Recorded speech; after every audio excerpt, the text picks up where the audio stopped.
Ammamma 7th anniversary sale. Win iPhone 17 and 776 crazy gifts. Support చేయండి, dosa batter ఫ్రీగా పొందండి.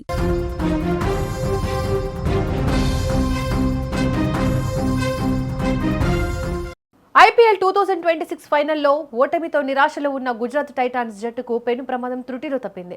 నిన్న రాత్రి ఫైనల్ మ్యాచ్ ముగిసిన తర్వాత స్టేడియం నుంచి హోటల్కు తిరిగి వస్తుండగా వారు ప్రయాణిస్తున్న బస్సులో అగ్ని ప్రమాదం సంభవించింది. అప్రమత్తమైన సిబ్బంది వెంటనే ఆటగాళ్లందరినీ సురక్షితంగా కిందకు దించడంతో అంతా ఊపిరి పీల్చుకున్నారు.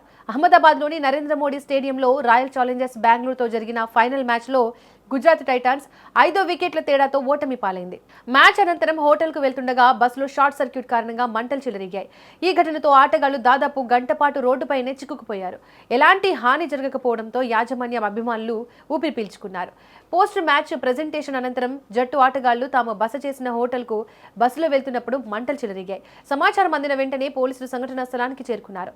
షార్ట్ సర్క్యూట్ కారణంగానే మంటలు చెలరేగి ఉంటాయని ప్రాథమికంగా నిర్ధారించారు.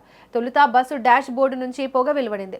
ఆ వెంటనే మంటలు చెలరేగాయి. డ్రైవర్ ముందుగానే దీన్ని గుర్తించడంతో బస్సులో ఉన్న వారందరినీ కిందికి దించారు. ఫైనల్స్ లో ఓడిపోయామనే నిరాశలో ఉన్న గుజరాత్ టైటాన్స్ జట్టుకు ఇదొక చేదు అనుభవంగా మారింది. ఈ సీజన్ లో గుజరాత్ టైటాన్స్ కఠిన ప్రయాణ షెడ్యూల్ ను ఎదుర్కొంది. మే 30న అహ్మదాబాద్ కు బయలుదేరాల్సిన సమయంలో ముల్లాన్పూర్ లో ప్రతికూల వాతావరణం వల్ల జాప్యం ఏర్పడింది. దీంతో గుజరాత్ టైటాన్స్ శనివారం సాయంత్రం ఆలస్యంగా అహ్మదాబాద్ కు చేరుకుంది. ఇక ఫైనల్ ఓటమికి ప్రయాణ బడలిక ఒక కారణమా అని అడిగినప్పుడు Gujarat Titans cricket director Vikram Solanki స్పందించారు. కొన్ని రోజులుగా ఎక్కువ మ్యాచ్లు ఆడడం, ప్రయాణ బడలిక వల్ల ఓడిపోయామని చెప్పి ఆర్సీబీ విజయాన్ని తక్కువ చేయదలుచుకోలేదు.